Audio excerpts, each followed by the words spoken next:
Dans ce monde, un fruit ancestral confère des capacités très spéciales aux personnes qui le mangent. Notre protagoniste, Light, veut devenir un aventurier et rêve de manger un de ces fruits. Son ami Lena s'interroge sur le type de compétences qu'il souhaite obtenir et Light lui répond qu'il en existe plusieurs. Celle qui permet de viser parfaitement serait géniale, mais il aimerait aussi celle qui lui permet de manier 2 armes puissantes. N'importe quelle compétence de combat serait suffisante pour Light, et Lena lui fait remarquer qu'il rêve de devenir un aventurier depuis qu'il est tout petit. Lena veut elle aussi une compétence, mais seulement celle qui lui permettra d'exercer le même métier que Light. Ils acceptent de devenir aventuriers ensemble, mais personne ne peut savoir quelle sera leur compétence tant qu'ils n'auront pas mangé le fruit. Ils arrivent enfin à l'église où ils mangeront le fruit, et Light se prépare à commencer sa nouvelle vie. Cependant, un peu plus tard, nous retrouvons Light en train de cueillir joyeusement des bailles. Ce bonheur est cependant totalement factice, car Light pense avec colère à la distance qui le sépare de son rêve de devenir un aventurier. Light est contraint de vivre comme un cultivateur de fruits à cause de la terrible compétence qu'il a reçue après avoir mangé un fruit. Nous revenons 3 mois en arrière, lorsque Light est arrivé à l'église. Plusieurs mangeurs de fruits étaient autorisés à cueillir les fruits qu'ils voulaient manger, mais il y avait une règle à laquelle ils devaient obéir. Cette règle dit qu'ils ne peuvent manger qu'un seul fruit de compétence pendant toute leur vie. En effet, manger un deuxième fruit de compétence les empoisonnerait et entraînerait une mort certaine. C'est assez choquant, mais c'est une règle que beaucoup ont dû apprendre à leurs dépens. Des tonnes de gens n'ont pas aimé la compétence qu'ils ont reçue et ont voulu réessayer. Malheureusement, aucune personne ayant mangé 2 fruits de compétence n'a survécu. Light est bien conscient de ce fait et souligne qu'il est absolument nécessaire pour un aventurier d'avoir une compétence de combat. Tous les aventuriers célèbres possèdent une compétence incroyablement puissante, et Light veut leur ressembler. Lena commence, et son corps devient brûlant après avoir mangé le fruit. Tout le monde est stupéfait, et elle reçoit la compétence Saint de l'épée. La nonne responsable n'aurait jamais pensé voir un jour un Saint de l'épée en personne, et elle déclare que Lena est l'élu. Light est le suivant, et il mord avidement dans le fruit. Il déclare qu'il est temps de laisser sa marque dans l'histoire, mais la nonne n'est pas impressionnée. Light attend avec impatience de savoir quelle est sa puissante compétence, mais la nonne lui révèle qu'il a reçu la compétence maître des fruits. Elle lui permet de récolter beaucoup de bailles et d'autres choses en même temps, et de raccourcir les temps de culture. La nonne accentue la déception en expliquant que la compétence de maître des fruits est la moins adaptée au combat. Les rêves de Light de devenir un aventurier sont anéantis, et sa vie est maintenant ruinée. Lena tente de le réconforter en lui disant qu'elle récoltera des fruits avec lui et qu'ils pourront même construire une grande plantation. Cela exaspère la nonne fouineuse, qui fait remarquer que les saints de l'épée comme Lena ne sont vus qu'une fois par décennie. Pour le bien de la nation, Lena doit devenir une aventurière et partir immédiatement pour la ville. Les 2 amis se disent au revoir alors que Lena est entraînée au loin et que Light n'a plus d'espoir. De retour dans le présent, nous apprenons que Light n'a cessé de cultiver des fruits depuis ce jour et qu'il les a vendus pour gagner de l'argent. Light déteste l'agriculture, et les fruits ne se vendent pas très bien non plus. Sa compétence serait plus utile si elle pouvait l'aider à cultiver autre chose que des fruits, mais ce n'est pas le cas. Quant à Lena, elle a été promue au rang S en un temps record. Certains petits orphelins des environs rêvent de devenir de grands aventuriers comme Lena, et cela ne fait qu'aggraver la situation de notre garçon. Light n'est pourtant pas une mauviette et se promet de devenir un jour un aventurier encore meilleur que Lena. Même sans compétence de combat, Light promet de trouver un moyen. Il coupe une souche d'arbre et se convainc que s'il parvient à la trancher, il deviendra un aventurier. Malheureusement, il se ridiculise et perd toute confiance en lui. Il abandonne et est persuadé que Lena l'a déjà oublié. C'est alors qu'une enfant nommée Ayla lui apporte de l'eau. Le chef du village a trouvé cette fille un jour et a forcé Light à s'occuper d'elle. Light a décidé de ne pas poser de questions sur son passé, et ils vivent ensemble. Au cours du dîner, Light révèle qu'il s'efforce de cultiver des fruits d'adresse.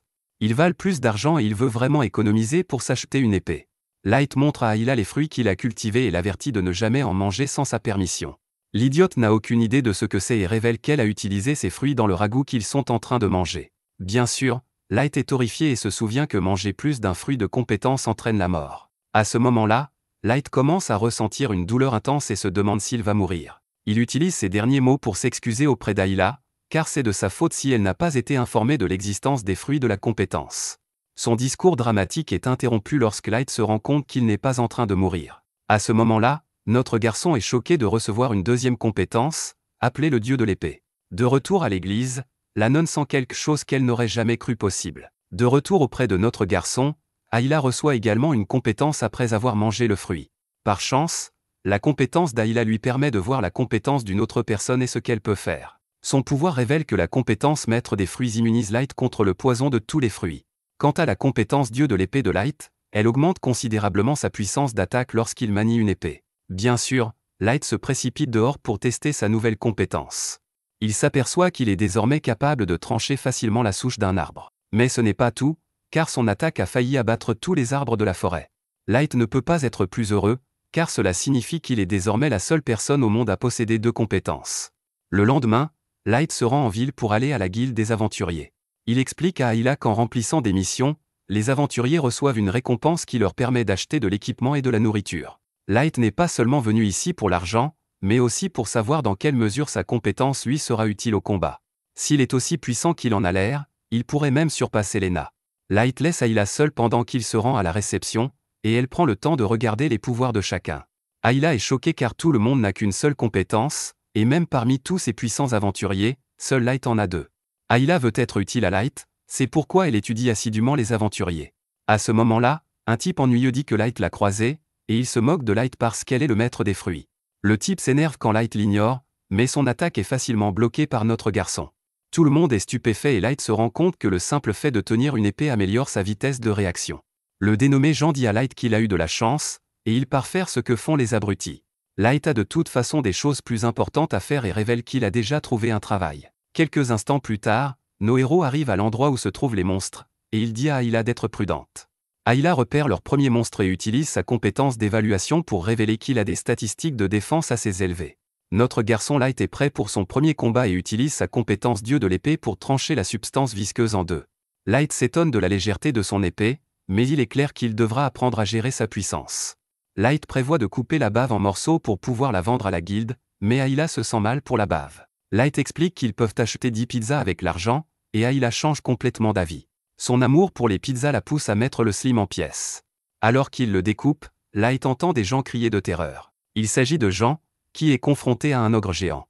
L'ogre est incroyablement puissant et le groupe se rend compte qu'il n'a aucune chance de survivre. Light les appelle pour leur demander s'ils vont bien, mais Jean a un plan diabolique. Il se précipite sur Light pour que l'ogre change de cible, et Ayla révèle que les ogres ne se trouvent généralement pas dans cet endroit.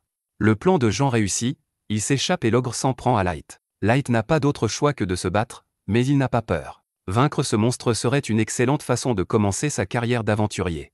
Light esquive la première attaque de la bête et Ayla lui conseille de faire attention. Elle lui fait remarquer que sa compétence dieu de l'épée ne lui permet pas de se défendre, et qu'il doit donc éviter de se faire frapper à tout prix. Light veut devenir le plus grand aventurier de l'histoire et prépare son arme. Il s'est habitué à sa compétence et il est sûr de pouvoir utiliser toute sa puissance pour la prochaine attaque. Light tranche l'arme de l'ogre et pense qu'il doit rattraper Lena quoi qu'il arrive. Il utilise ensuite son attaque Demon Slash pour détruire complètement la bête. Ayla célèbre sa victoire, et nous voyons que les autres gars regardaient le combat. Ils n'en croient pas leurs yeux et se demandent qui est Light. À la guilde, la réceptionniste est choquée d'apprendre que Light a non seulement vaincu un slim, mais aussi un ogre. Comme si la corne géante n'était pas une preuve suffisante, les hommes de main de Jean confirment ce qu'ils ont vu. À ce moment-là, tout le monde dans la guilde devient silencieux, car le célèbre groupe de Rang S arrive. Il s'appelle Sacred, et leur star Lena, de Rang S. Light lui dit bonjour. Light la salue, mais Lena lui dit étrangement qu'il la confond avec quelqu'un d'autre. De retour à l'église, la nonne révèle ce qu'elle a vu et qui l'a tant inquiétée. Il s'avère qu'elle a vu l'avenir, et qu'il a révélé quelque chose de terrible. Elle explique qu'une terrible menace qui va ébranler le monde vient de naître. L'arrivée de Sacred est une grande affaire, et tous les regards sont tournés vers l'équipe d'aventuriers de la classe S. Parmi eux se trouvent Bruce, un beau gosse, Eric, le bras fort, et Serum la flamme enragée. Mais la plus grande star, et de loin, est la sainte épée Lina, qui a un succès particulier auprès des gars. Quelques-uns de ses fanboys l'interpellent, mais après qu'elle les ait frappés d'un œil latéral mortel, l'interpellation s'arrête brusquement. Bruce taquine sa coéquipière en lui disant de ne pas trop effrayer le menu fretin. Mais il y en a un qui n'a pas peur, c'est Light. Light se fraye un chemin dans la foule et tente d'attirer l'attention de Lina. Il est excité à l'idée de voir sa vieille amie, mais lorsqu'il s'approche d'elle, Lina lui jette un regard qui ne l'impressionne pas. Comme un sub de niveau 3 qui a donné beaucoup trop d'argent à son streamer préféré, Light a été complètement oublié. Lina dit à notre héros qu'il s'est trompé de fille et s'en va sans un mot de plus. Naturellement, Light est choqué d'avoir été rejeté, mais Ayla sait exactement ce qui va le réconforter pendant qu'ils attendent leur paiement pour le travail d'ogre, et c'est une bonne vieille pizza. Light boude encore après sa rencontre, mais la menace d'Ayla de tout manger avant qu'il n'ait eu le temps d'y goûter le fait sortir de ses gonds. Il commence à enfourner des parts dans son trou à pizza et manque de s'étouffer. Un inconnu lui tend quelque chose à boire et lui sauve la vie, il s'agit de Lina. Elle est arrivée déguisée, et avant que Light ne puisse dévoiler sa couverture, elle l'étouffe. Elle ne veut pas que Bruce découvre sa présence. Les trois s'assoient ensemble et les filles se présentent. Mais surtout, Light veut savoir ce qui se passe. Elle lui demande de se calmer et répond par une question, pourquoi était-il à la guilde? Light sourit et déclare fièrement que lui et son petit aspirateur à pizza, qu'il appelle assistant, sont en fait des aventuriers. C'est une longue histoire, et Light se fait un plaisir de la raconter. À la fin, Lina est ravie de découvrir que son ami a enfin réalisé son rêve. Light affirme qu'avec son incroyable compétence de dieu de l'épée, il atteindra son niveau en un rien de temps. Lina est heureuse de constater que Light n'a pas changé depuis la dernière fois qu'ils se sont vus. Light pose des questions sur sa crède, impatient de découvrir ce qu'est la vie avec le plus grand groupe, mais l'humeur de Lina change à la mention de son équipe. Il s'avère que tout n'est pas rose au sommet. Lina explique qu'elle ne travaille avec eux que parce que c'est ce que la Sainte Sœur a ordonné. Elle n'a pas vraiment le choix, l'argent est intéressant, mais l'ambiance n'est pas au beau fixe. Lina l'avertit de ne pas s'approcher des sacreds, ils ne sont pas ceux qu'ils croient. Cela explique pourquoi elle a prétendu ne pas le connaître, mais Light veut savoir pourquoi elle n'aime pas Sacred. Lina revient en arrière, 2 mois plus tôt, alors qu'elle et son équipe étaient en mission. Leur adversaire était une vipère géante qui terrorisait la population locale. Heureusement, les monstres de ce genre ne résistent pas au feu. Groose a donc demandé à son pyromane attitré de faire son travail et d'apporter la chaleur. Le combat se déroula sans encombre et le serpent fut facilement vaincu par les aventuriers. Mais lorsque le vent tourna, un nouveau problème se posa, le feu commença à se propager aux fermes voisines. Lina tenta d'avertir les autres, mais Groose s'en moquait éperdument. En fin de compte, la ferme fut complètement détruite et les fermiers ruinés. Groose expliqua froidement que les récoltes peuvent repousser, mais pas les vies. S'ils n'avaient pas fait ce qu'ils ont fait, ce monstre aurait blessé je ne sais combien de personnes. Cela n'a pas plu à Lina, qui est allée se plaindre à la Sainte Sœur, mais comme on pouvait s'y attendre, elle n'en a rien eu à faire non plus. Elle a dit à Lina que tout ce que l'histoire retiendrait, c'était la victoire du grand groupe Sacred sur un monstre maléfique. Pour la sœur, Lina a fait du bon travail, et c'est tout ce qui compte. Depuis, la Sainte de l'Épée est troublée par l'attitude insensible de ses coéquipières envers les personnes qu'elles sont censées servir. Light voit que cela a affecté son amie et lui dit que si elle n'aime pas son groupe, elle n'a qu'à rejoindre le sien. Mais les choses ne sont jamais aussi simples et Lina doit refuser son offre. Light lui demande alors pourquoi elle pleure si elle veut vraiment rester avec Sacred. Embarrassée, Lina se lève brusquement et part en vitesse, laissant Light plus inquiet que jamais au sujet de son ami. Plus tard dans la journée, Light et Ayla reçoivent leur énorme récompense de la guilde, 10 000 pièces d'or, qui font saliver Ayla, mais cet argent ne suffit pas à remonter le moral de Light, qui s'inquiète toujours pour Sacred. Il se trouve que Groose est juste là, dans le salon VIP, avec quelques jolies filles et un service de bouteilles. Il est en train de raconter l'histoire de sa bravoure héroïque lorsque le réceptionniste de la guilde s'approche avec une plainte des habitants. Apparemment, lui et son équipe ont accidentellement causé de nouveaux dommages collatéraux lors de leur dernière mission, quelque chose à propos de la destruction d'un réservoir. Groose n'a pas le temps d'écouter tous les détails et rappelle à la réceptionniste qu'il faut parfois faire des sacrifices pour le bien de tous. Il dit qu'on ne peut pas s'attendre à ce qu'il surveille chaque insecte sous son pied pendant qu'il marche. Light en a assez entendu et fait irruption, exigeant que Lina soit libérée du Sacred. Groose le prend pour un autre de ses fans trop zélés et, d'un claquement de doigts, fait expulser Light du salon par le service de sécurité. D'autres aventuriers avertissent Light que s'il s'en prend à Sacred, il risque d'avoir des ennuis avec la Sainte Sœur, ce qui signifierait pas de travail et pas de salaire. Ayla s'inquiète pour Light, mais il lui répond que tout va bien, qu'il sait ce qu'il a à faire. Il y a juste un problème, il risque de ne plus pouvoir manger de pizza. De retour au Sacred, l'équipe s'extasie devant le dernier cadeau de la Sainte Sœur, un nouvel ex adorable. Lina, elle, est dans son monde, réfléchissant à ce que Light lui a dit. Prenant sa décision, elle déclare qu'elle quitte le Sacred. Les autres sont surpris, pourquoi voudrait-on quitter la plus grande équipe d'aventuriers du monde? Mais Lina en est certaine, elle veut être une héroïne dont elle peut être fière, et non pas ce qu'ils sont. Elle se dirige vers la porte, mais avant qu'elle ne puisse partir, Groose se met soudain en travers de son chemin. Il dégaine ses lames et les place contre sa gorge.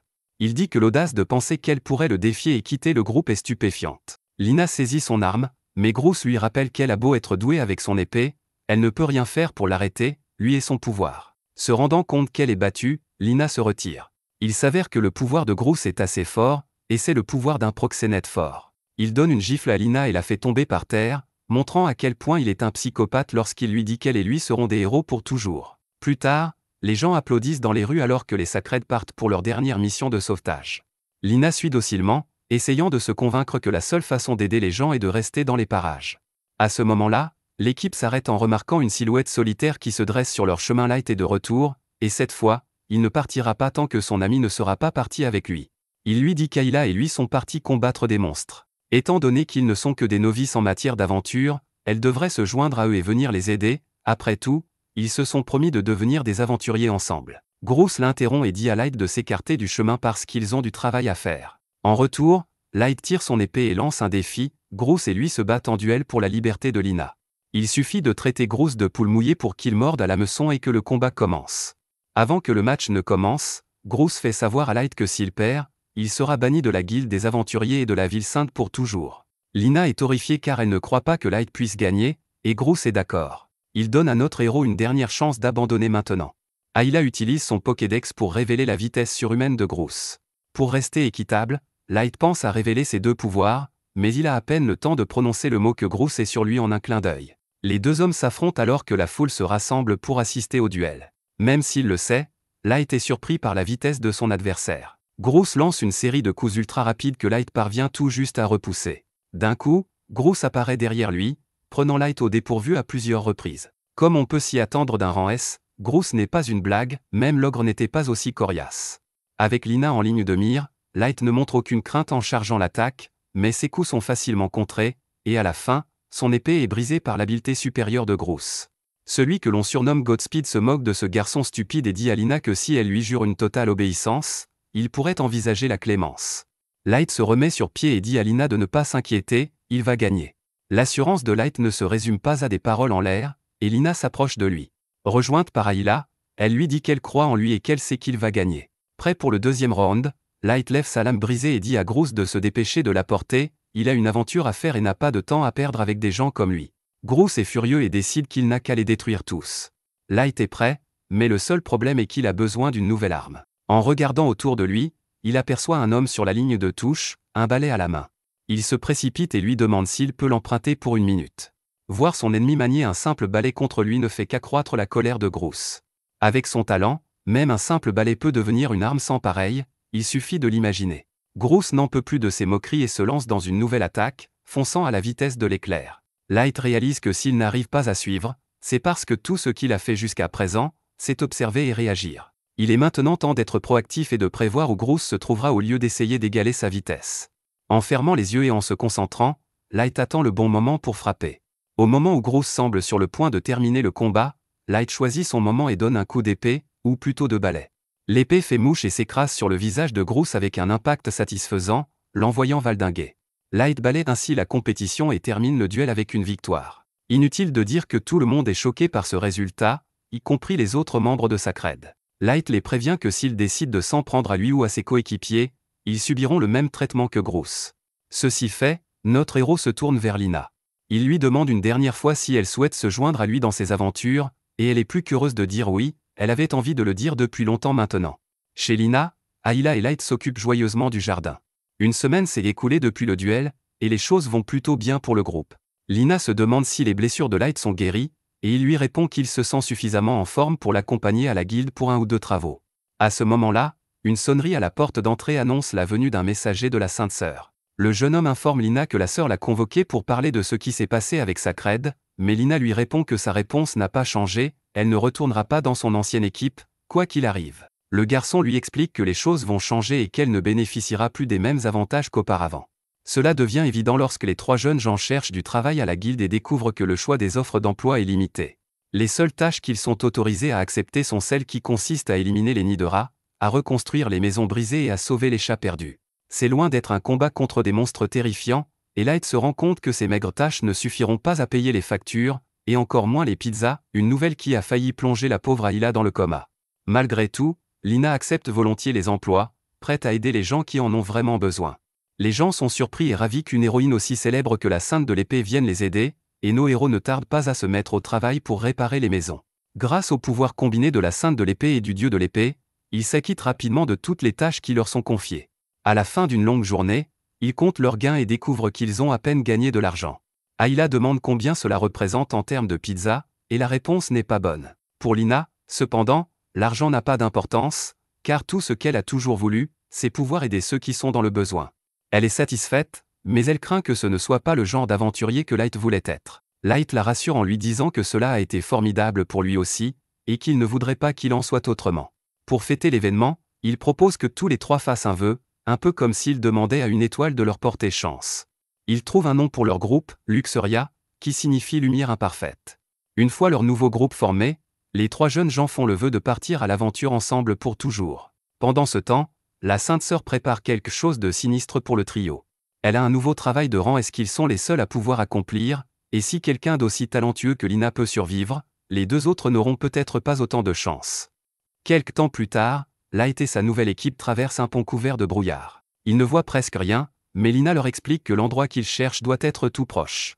À ce moment-là, le cheval de Light perd la tête et Lina révèle qu'ils sont arrivés. Un retour en arrière de 3 heures montre nos héros arrivant à la guilde des aventuriers. Des rumeurs commençaient à se répandre, disant que Lina allait prendre un travail, et Light déclare que ce nouveau groupe, appelé Luxuria, s'en chargera. La réceptionniste est reconnaissante car le travail est une course contre la montre, mais ils ne savent même pas quel genre de monstre cause les problèmes. Il y a 2 mois, un groupe de héros effectuait des recherches lorsqu'il a soudainement disparu. Tous les autres aventuriers envoyés à leur recherche ont également disparu, les uns après les autres. Ayla est terrifiée, et on leur dit qu'au total, 18 aventuriers ont disparu, et qu'ils étaient tous de rang A ou B. Il est terrifiant d'apprendre que tant d'aventuriers puissants ont disparu, et Lina est choquée d'apprendre que certains de ses professeurs en font partie. Il n'y a pas beaucoup d'informations sur ce qui se passe, et tout ce qu'ils savent, c'est que tout se passe près de la maison d'un ancien noble. Cette maison a été construite il y a 30 ans par un homme qui a fait fortune dans l'aventure. Il n'y a aucune trace des compétences qu'il possédait, et il est décédé, laissant le manoir tomber dans le désespoir. La réceptionniste révèle que les conditions d'achèvement de ce travail sont de retrouver les aventuriers disparus et de déterminer la cause de ces disparitions. Lina craint que ce travail ne soit trop difficile pour eux, mais Light est prêt à partir. Ayla le suit de près et insiste pour qu'il mange une pizza en chemin.